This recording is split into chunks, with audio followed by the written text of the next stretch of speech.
Hello friends, पुन्हा एकदा आपणा सर्वांचं खूप खूप स्वागत आहे आपल्या यूट्यूब चॅनलमध्ये, ज्याचं नाव आहे इंग्लिश विथ अजित येवले. या यूट्यूब चॅनलमध्ये आपण इंग्लिश स्पीकिंग त्याचबरोबर इंग्लिश ग्रामरचे देखील वेगवेगळे सेशन्स या ठिकाणी लाईव्ह घेत आहोत. तर आज इंग्लिश ग्रामर सिरीजमधील डे 17 आज आपण बघणार आहोत how to use as well as in the given sentence. बघा, आजचा टॉपिक आहे use as well as. As well ॲजचा अर्थ होतो पहा तसेच. तर हा शब्द कसा वापरायचा यासाठी अर्थातच आपल्याला मागे आपण जे 3 प्रकार पाहिलेले आहेत त्याचाही संदर्भ आपल्याला या ठिकाणी घ्यावा लागणार आहे. कारण यापूर्वी आपण अभ्यासलेले use not only but also, either or आणि नायदर नॉर या सर्व प्रकारांमध्ये आपण ज्या गोष्टी केल्यात त्या या ठिकाणी सुद्धा तुम्हाला उपयोगी ठरणार आहेत.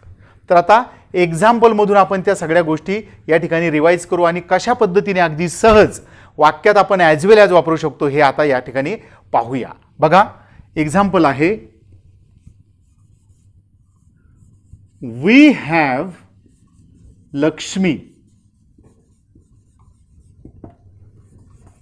We have Durga too. हे सेंटेन्स दिलंय, आपल्याला सांगितलंय यूज ॲज वेल ॲज. तर ॲज वेल ॲज वापरण्यापूर्वी आपण काय करायचं आहे पहा.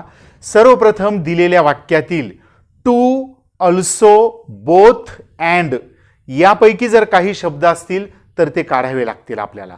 तर या ठिकाणी बघा, we have Lakshmi, we have Durga too या वाक्यामध्ये जो टू आलेला आहे तो आपण काढून टाकला आहे. जे मागच्या प्रकारामध्ये आपण केलं होतं ना तेच टू काढून टाकलाय. आता काय करायचं आहे, या वाक्यातील सारखा भाग शोधायचा आहे. पहा, we have Lakshmi, we have Durga. लगेच लक्षात येईल आपल्या की वी हॅव हा सारखा भाग आहे. आणि तुम्हाला यापूर्वी सांगितलेलं आहे की सारखा भाग असा झिगझॅगमध्ये अंडरलाईन करून ठेवा. सारखा भाग शोधल्यानंतर आपल्याला पहिला वेगळा भाग आणि दुसरा वेगळा भाग शोधायचा आहे. तर बघा, वी हॅव लक्ष्मी या पहिल्या वाक्यातील सारखा भाग सोडून जे शिल्लक आहे तो पहिला वेगळा भाग असणार आहे. मग वी हॅव हा सारखा भाग आहे आणि हा सोडून शिल्लक राहिलेला लक्ष्मी हा झाला पहिला वेगळा भाग. त्याचप्रमाणे दुसऱ्या वाक्यातील सारखा भाग सोडून जे शिल्लक आहे तो दुसरा वेगळा भाग. मग वी हॅव सारखा भाग सोडून शिल्लक आहे दुर्गा हा झाला दुसरा वेगळा भाग. तर अशा पद्धतीने आपण रचना वापरण्यापूर्वी वाक्यातील टू, ऑल्सो, बोथ, अँड यापैकी आलेले शब्द काढायचे आहेत. मग सारखा भाग आणि वेगवेगळा भाग शोधायचा आहे. आणि उत्तरासाठी रचना काय वापरायची आहे बघा. रचना वापरायची आहे, सुरुवातीला घ्यायचा आहे सारखा भाग, त्यानंतर पहिला वेगळा भाग, त्यानंतर घ्यायचा आहे ॲज वेल ॲज, नंतर दुसरा वेगळा भाग. झाली रचना. अशा पद्धतीने शब्द मांडणी केली की आपलं उत्तर तयार होईल. ही रचना आपल्याला वापरायची आहे. तर मग या वाक्यातील हे सर्व घटक आपण ओळखले. सारखा भाग काय आहे, वेगळा भाग काय आहे. आता आपल्याला रचनेनुसार जायचं आहे. सुरुवातीला घ्यायचा आहे सारखा भाग. सारखा भाग काय या वाक्यामध्ये, वी हॅव हा सारखा भाग आहे. जरी हा दोनदा आलेला असला तरी उत्तर लिहिताना तो एकदाच घ्यायचा हे तुम्हाला माहितीच आहे. तर सारखा भाग आपण सुरुवातीला घेतलाय वी हॅव. यानंतर घ्यायचा आहे पहिला वेगळा भाग. काय आहे पहिला वेगळा भाग, लक्ष्मी. बरोबर आहे ना. त्यानंतर घ्यायचा आहे as well as, as well as, आणि नंतर दुसरा वेगळा भाग जो आहे दुर्गा. झालं उत्तर. शेवटी फुल स्टॉप द्यायचा आहे. काय आन्सर झालं आपलं, we have Lakshmi as well as Durga. बघा किती सिंपल आहे. लक्षात आलंय. ही रचना वापरून आपण अशा पद्धतीने ॲज वेल ॲज वापरू शकतो. सेकंड एक्झाम्पल या ठिकाणी आता पहा.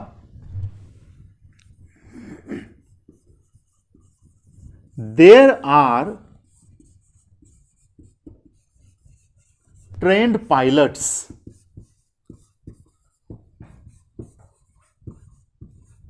There are also boats.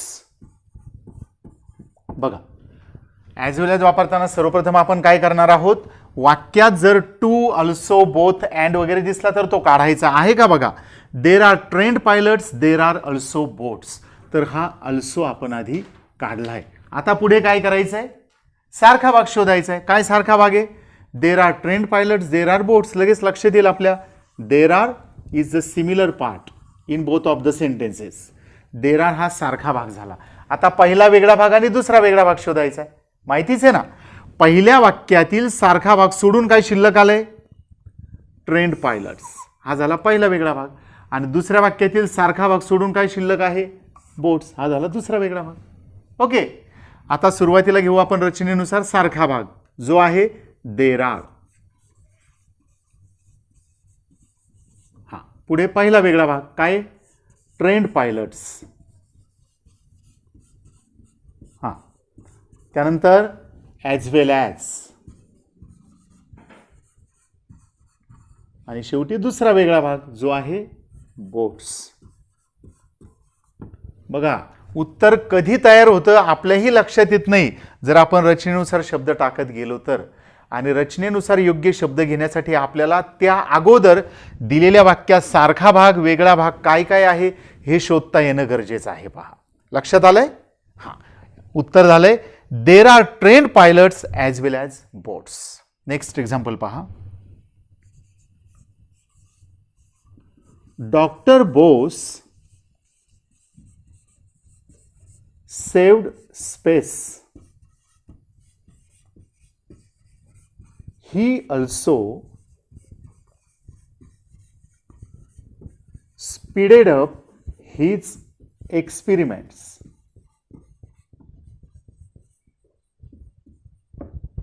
पहा, काय करणार, गरज नाही सांगायची, तुम्ही लगेच वाक्य वाचलं. There are doctor Bose saved space, he also speeded up his experiments. आपण अगोदर हा अल्सो काढून टाकला. आता सारखा भाग काय तो शोधा वाक्यामध्ये.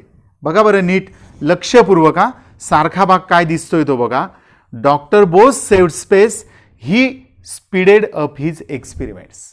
कोणतेही शब्द या दोन्ही वाक्यात सारखे दिसत नाहीयेत प्रथमदर्शनी, परंतु जसं तुम्हाला नियम माहितीच आहे की पहिल्या वाक्यात वापरलेल्या नामासाठी दुसऱ्या वाक्यात सर्वनाम वापरतात. म्हणजेच डॉक्टर बोस यासाठीच पुढच्या वाक्यात ही हे सर्वनाम वापरलेलं आहे. म्हणजे शब्द जरी दिसताना डॉक्टर बोस आणि ही वेगवेगळे दिसत असले तरीही ही डॉक्टर बोस यांच्यासाठीच वापरलेला आहे. म्हणूनच सारखा भाग आहे डॉक्टर बोस आणि ही, हा सारखा भाग आहे. पहिला वेगळा भाग काय आहे, सेव्ड स्पेस, आणि दुसरा स्पीडेड अप हिज एक्सपेरिमेंट्स. हे सर्व मार्कआउट करायचे आपल्याला. सगळं अंडरलाईन करून व्यवस्थित नंबर वगैरे टाका, म्हणजे रचनेमध्ये शब्द टाकताना कुठेही कन्फ्युजन होणार नाही. हां, हे शब्द ओळखल्यानंतर आता सुरुवातीस घेणार सारखा भाग. काय सारखा भाग आहे, डॉक्टर बोस. हां, पुढे पहिला वेगळा भाग सेव्ड स्पेस.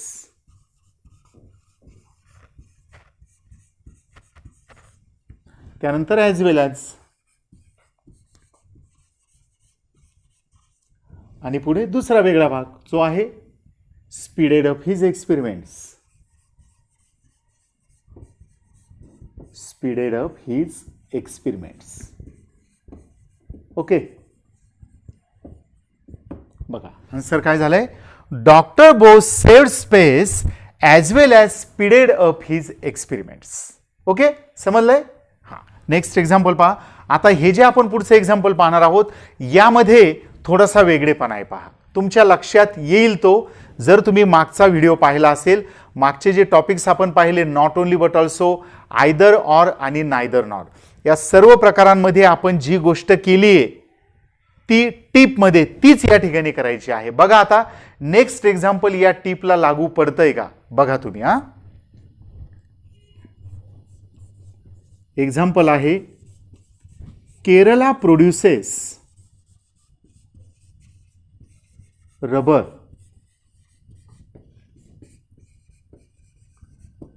तमिळनाडू also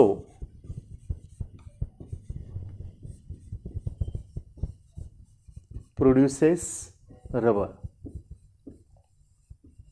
बघा बरं, प्रयत्न करून पाहता याचं उत्तर काय होईल? विचार करा. Kerala produces rubber, Tamil Nadu also produces rubber. करा, सर्व गोष्टी करायच्यात आपल्याला.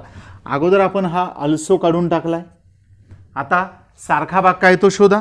Kerala produces rubber, Tamil Nadu produces rubber. हे पहा, प्रोड्युसेस रबर दोन्ही वाक्यामध्ये हे शब्द आलेले आहेत. हा आहे आपला सिमिलर पार्ट, सारखा भाग आहे. आता पहिला वेगळा भाग आणि दुसरा वेगळा भाग. पहिलं जे वाक्य आहे यातील सारखा भाग सोडून जे शिल्लक आहे तो पहिला वेगळा भाग, आणि दुसऱ्या वाक्यातील सारखा भाग सोडून जे शिल्लक आहे हा दुसरा वेगळा भाग. सर्व घटक ओळखल्यानंतर आता रचनेनुसार शब्द टाकून देऊ आपण. काय घ्यायचं सुरुवातीला? सारखा भाग घ्यायचा. सुरुवातीला सारखा भाग नाही ना, कारण आपण पहा मागच्या तीनही प्रकारांमध्ये टीप पाहिली होती की सारखा भाग दिलेल्या वाक्याच्या सुरुवातीस नसेल. पहा बरं का, सारखा भाग इथं कुठं आलेला आहे? वाक्याच्या सुरुवातीला आलाय का? नाही. तर टीप त्याचबद्दल आहे. सारखा भाग जर दिलेल्या वाक्याच्या सुरुवातीस नसेल तर तो सारखा भाग वरील रचनेत शेवटी लिहावा. मग इथं बघा ही टीप ॲप्लाय होते का? सारखा भाग कुठं आलेल्या वाक्याच्या मध्ये आहे ना, सुरुवातीला नाही आलेला. सुरुवातीला आलेला आहे केरला हा पहिला वेगळा भाग. म्हणजेच आता या ठिकाणी सारखा भाग सुरुवातीला नाहीये, म्हणून हा जो सारखा भाग आहे हा आपण कुठं घेणार आहोत? शेवटी. म्हणजेच आपले आता उत्तराची जी रचना आहे तिची सुरुवात होणार आहे पहिल्या वेगळ्या भागाने. मग पहिला वेगळा भाग काय आहे? केरला. लक्षात आलंय ना तुमच्या? इथे सारखा भाग आपण आतापर्यंत पाहिलेल्या सर्व एक्झाम्पलमध्ये उत्तर लिहिताना सारखा भाग सुरुवातीलाच घेतलेला आहे, पण इथे मात्र सारखा भाग आता आपल्याला शेवटी घ्यावा लागणार आहे. का? कारण या वाक्यात सारखा भाग सुरुवातीला नाहीये. मग सारखा भाग सुरुवातीला नाहीये तर मग आता सारखा भाग शेवटी घेतलाय. मग पहिला वेगळा भाग जो आहे केरला. हा, पहिल्या वेगळ्या भागानंतर ॲज वेल ॲज. पुढे दुसरा वेगळा भाग जो आहे तमिळनाडू.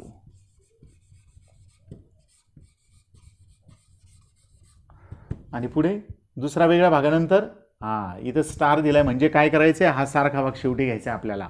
मग सारखा भाग काय वाक्यात? प्रोड्युसेस रबर, तो शेवटी येणार आहे.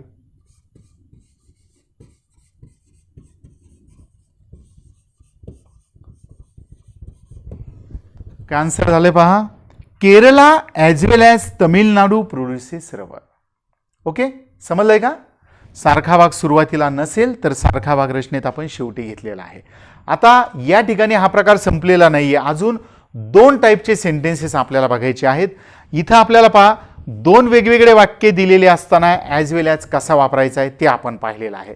आता आपण असे सेंटेन्स पाहणार आहोत ज्यामध्ये दोन वेगवेगळे वाक्य नाही आहेत तर वेगळ्या प्रकारचं वाक्य आहे. मग त्यात ॲज वेल ॲज कसा वापरायचा. अजून दोन टाईपचे सेंटेन्सेस आपले पाहिजे राहिलेले आहेत. त्यामुळं आपल्याला अजूनही या ठिकाणी थांबायचं आहे बरं का, संपलेला नाही आहे टॉपिक. तर हे लक्षात आलंय तुमच्या? ओके.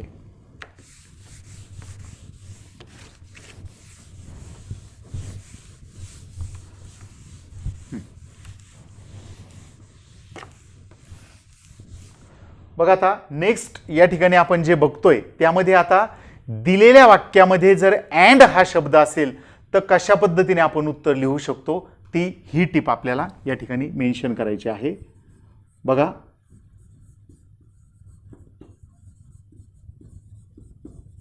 दिलेल्या वाक्यात अँड हा शब्द असेल तर तो काढून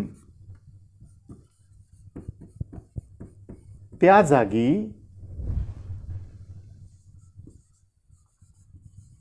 ॲज वेल ॲज लिहावा. बघा किती सिंपल आहे. काय करायचंय? दिलेल्या वाक्यात अँड हा शब्द असेल तर तो काढायचा आहे आणि त्या जागी ॲज वेल ॲज घ्यायचा आहे. बस एवढंच करायचं आहे. वाक्यात अँड आलाय तर अँड काढायचा आणि त्या जागी ॲज वेल ॲज घ्यायचा आहे. बघा एक्झाम्पल पहा. The emperor saved time and money. आणि आपल्याला सांगितलंय rewrite using as well as. काय करणार आहात, दिलेल्या वाक्यात अँड हा शब्द असेल तर तो काढून त्या जागी ॲज वेल ॲज घ्यायचा. बघा अँड आलाय का, the emperors save time and money. Yes, हा अँड काढायचा आहे आणि त्या जागी घ्यायचा आहे ॲज वेल ॲज. बस एवढंच करायचं आहे, बाकी कोणताही बदल होणार नाही. म्हणजे बाकीचे शब्द तसेच येतील. उत्तर काय होणार आहे, the emperor saved time as well as money. पहा, the emperor saved time as well as money. Okay, समजलंय ना, सोपं आहे ना. अजून एक एक्झाम्पल पाहूयाच. हा,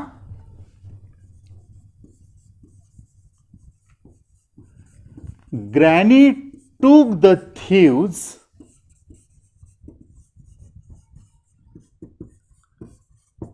into the room and gave them the keys. Granny took the thieves into the room and gave them the keys. As well as वापरायचा आहे. वाक्यात बघा अँड आलेला आहे का, असेल तर तो अँड काढायचा आणि त्या जागी ॲज वेल ॲज घ्यायचा. मग हा जो अँड आलेला आहे या जागी आपण घेतला ॲज वेल ॲज. बस बाकीचे शब्द तसेच येणार आहेत. उत्तर काय होईल मग, granny took the thieves into the room as well as gave them the keys. हे बाकीचे शब्द सुद्धा नीट लिहिता आले पाहिजे आपल्याला. इथं बदल केले पण बाकीचे शब्द लिहिताना जर मिस्टेक झाली तर उत्तर आपल्याला चुकणार आहे, मार्क्स मिळू शकत नाहीत. त्यामुळे राहिलेले शब्द सुद्धा आपल्याला नीट घेणं गरजेचं आहे. Okay, granny took the thieves into the room as well as, पुढचा भाग तसाच येईल, gave them the keys. Okay, हां, तर हे झालं ही टीप संदर्भात की अँड जर वाक्यात असेल तर तो काढून त्या जागी ॲज वेल ॲज घ्यायचा.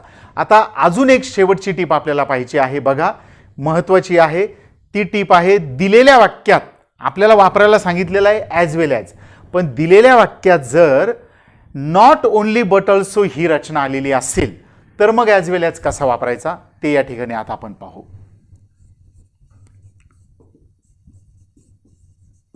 पहा, दिलेल्या वाक्यात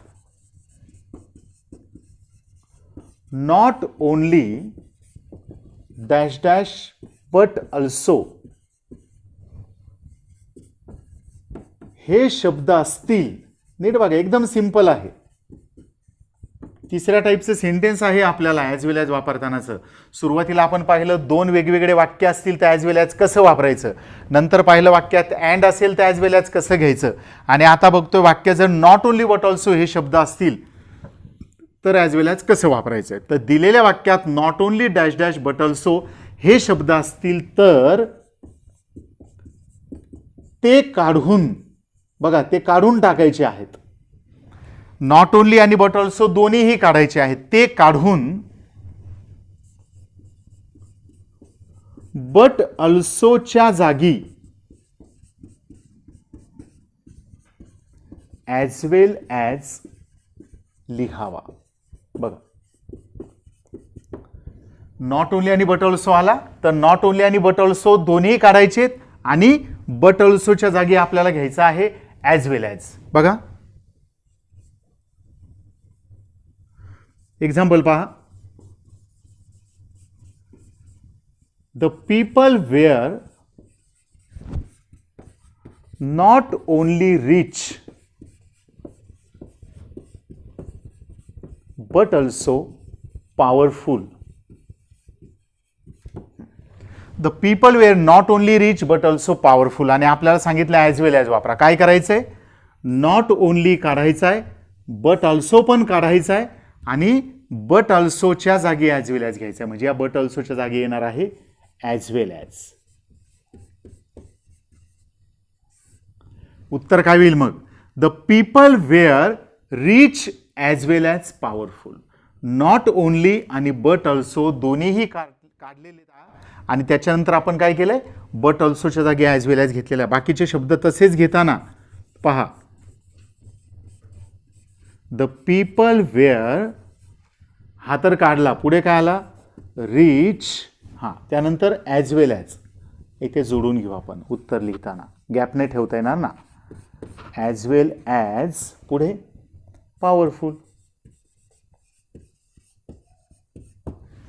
the people were rich as well as powerful. Okay, आता एक लास्ट एक्झाम्पल आपण पाहू, थोडंसं वेगळ्या टाईपचं आहे, म्हणजे लास्ट जरी असेल तर लगेच स्किप करू नका. पहा, मी तुम्हाला मागे सांगितलेलं आहे की प्रत्येक सेंटेन्समधून, एक्झाम्पलमधून आपल्याला काहीतरी नवीन गोष्टी शिकायला मिळू शकतात. तर लास्ट एक्झाम्पल या ठिकाणी पहा, आणि तुम्हाला सोडवायचं आहे. पहा, she not only closed the door but also bolted it. पहा, काय करायचंय, ॲज वेल ॲज वापरायचं आहे. दोन वेगवेगळे वाक्य जर आले ॲज वेल ॲज वापरताना, तर आपण रचना काय घेतली होती, सारखा भाग, त्यानंतर पहिला वेगळा भाग ॲज वेल ॲज आणि दुसरा वेगळा भाग. नंतर पाहिलं दिलेलं वाक्य जर अँड असेल तर तो फक्त अँड काढायचा आणि त्या जागी ॲज वेल ॲज घ्यायचा आहे. पण या ठिकाणी आपण पाहतो दिलेले वाक्य जर नॉट ओनली बट ऑल्सो असेल तर ते काढून त्या जागी आपल्याला काय करायचंय, नॉट ओनली बट ऑल्सो पूर्ण काढायचंय. पण जो ॲज वेल ॲज वापरायचा आहे तो कशाच्या जागी घेणार आहात तुम्ही, बट ऑल्सोच्या जागी. मग इथे पाहा ना, she not only close the door but also bolted it. हा नॉट ओनली काढून टाकला, हा बट ऑल्सो पण काढला, आणि या बट ऑल्सोच्या जागी ॲज वेल ॲज लिहावा. मग बट ऑल्सोच्या जागी घेतला आपण ॲज वेल ॲज. बाकीचे शब्द तसेच. काय उत्तर झालं, she closed the door as well as bolted it. समजलं, लक्षात आलंय. हां, तर अशा प्रकारे आपल्याला ॲज वेल ॲज वापरताना तीन वेगवेगळ्या टाईपचे सेंटेन्सेस येऊ शकतात. दोन वेगवेगळे सेंटेन्स असतील तर मूळ रचनेनुसार जी रचना आहे, सारखा भाग, त्यानंतर पहिला वेगळा भाग, ॲज वेल ॲज आणि दुसरा वेगळा भाग. दुसरा आपण पाहिला प्रकार की वाक्यात अँड असेल तर फक्त अँड काढून त्या जागी ॲज वेल ॲज घ्यायचा आहे. आणि तिसरा पाहिला आहे, वाक्यात जर नॉट ओनली बट ऑल्सो ही रचना असेल तर नॉट ओनली आणि बट ऑल्सो दोन्हीही काढायचेत आणि बट ऑल्सोच्या जागी ॲज वेल ॲज घ्यायचा आहे. बाकीचा भाग तसाच घ्यायचा आहे. उत्तर काय होईल या ठिकाणी, मग शी नॉट ओनली काढून टाकलाय, पुढे काय, क्लोज्ड द डोअर,